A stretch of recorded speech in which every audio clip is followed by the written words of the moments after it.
clarion call during the civil rights movement was, "We shall overcome." Other movements picked up that saying and that song as an affirmation that there was something afoot that needed to be overruled that was illegitimate.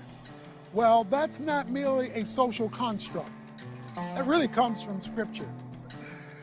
In fact, the author of 1 John, when he wrote St. John, the Apostle John, quoted Jesus' statement in John 16:33, when he said, "In this world you will have tribulation, but be of good cheer. I have overcome the world."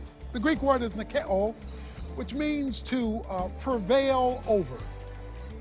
Overcoming assumes something. It assumes that there's something you need to overcome. Something that's illegitimately holding you hostage, holding you down, owning you that should not be owning you. And that's why 1 John chapter 5 is so critical. Because it says, whoever believes in Jesus Christ is born of God. We know this because of our love of the brethren. And then he goes on to say, who is he that overcomes the world? But the one who believes that Jesus is the Christ, the Son of God. He uses the word overcoming a number of times in those opening verses to describe the fact that this world order does not have to have the last say-so in your life. You know, I don't know what you're going through, and I don't know how long you've been going through it, but it doesn't have to have the final say-so. We've all seen in a football game or a basketball game, we've seen somebody commit a foul, commit a penalty, something that's illegitimate, something that knocks a person down. And the referee has to come in and overrule the act with the call, blow the whistle, throw the flag. Doesn't allow that act of illegitimacy to have the last word. Well, that is precisely what God is saying in this chapter through the Apostle John. He's saying our fellowship with God, as it increases, through our loving God, reflected in loving the brethren, something he says in chapter 4, verses 20 and 21, he says, this is the commandment. It's the commandment of love. And remember, loving God is passionately and righteously pursuing his glory and the advancement of his kingdom. Loving people is compassionately and righteously seeking the well-being of another. When those two loves are put side by side, our fellowship with God increases. And when that is combined with faith in Jesus Christ, he says that will propel you to being an overcomer. Whatever the devil or the world is putting in your life to hold you hostage no longer has to be the last say-so, because Jesus will make you an overcomer. In fact, he says, this is what overcomes the world. And he calls it victory in verse 4. It is our faith that you can have victory over a system that wants to hold you hostage by a faith that loves. How does it work? Well, you know, in the Olympics, they have high jumping. That's where you're running as fast as you can. You use as much power as you can to lift yourself about 8 feet if you're an Olympian, over the pole with the goal of not knocking it down. So you propel yourself with your own effort in order to overcome the height that you're trying to elevate over.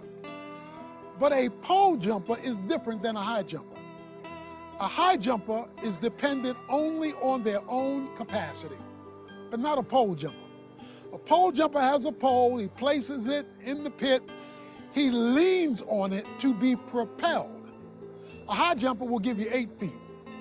A pole jumper will give you 18 feet. They can overcome a lot more because they're leaning on a lot more power. He says, what can overcome this world? It is the propelling person and power of Jesus Christ and our relationship with him that grows because we're loving God and loving people, applying God's truth to others in such a way that Jesus Christ is free to become our vaulter. He becomes our pole that we lean on, who propels us higher than we could ever go on our own. You know, people make New Year's resolutions, they make promises, they mean to do well, and they can get a certain height.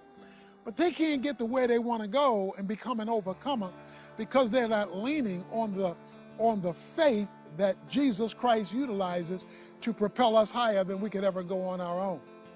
That's why Revelation chapter 12, verse 11 is so critical. And again, that's the revelation of this same author, John, when he says, and they overcame him. Speaking about the devil, they overcame him by the blood, the work of Jesus Christ, by their testimony and by the confession of their faith. You were meant to be an overcomer, not an undercomer.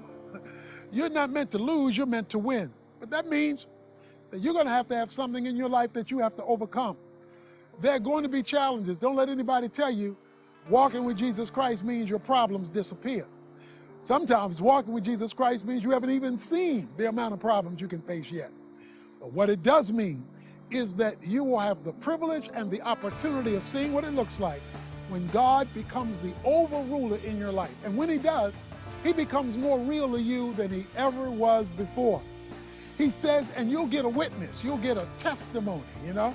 A testimony is where you can declare something to be so because it is so, because you've experienced a victory over something in your life.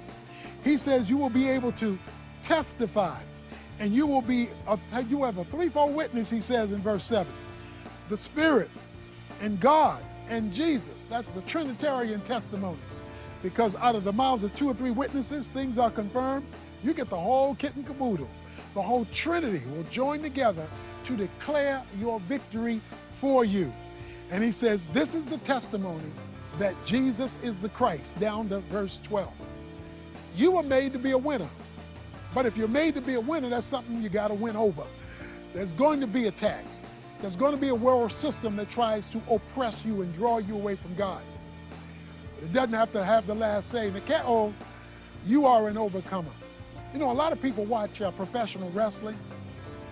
And when you watch professional wrestling, a lot of people don't know that these matches are already predetermined. It's already determined who the winner is.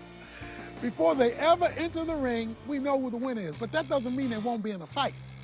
They're going to be in a battle, but they're not in a battle for victory. They're in a battle from victory because it's already been declared who the victor is going to be.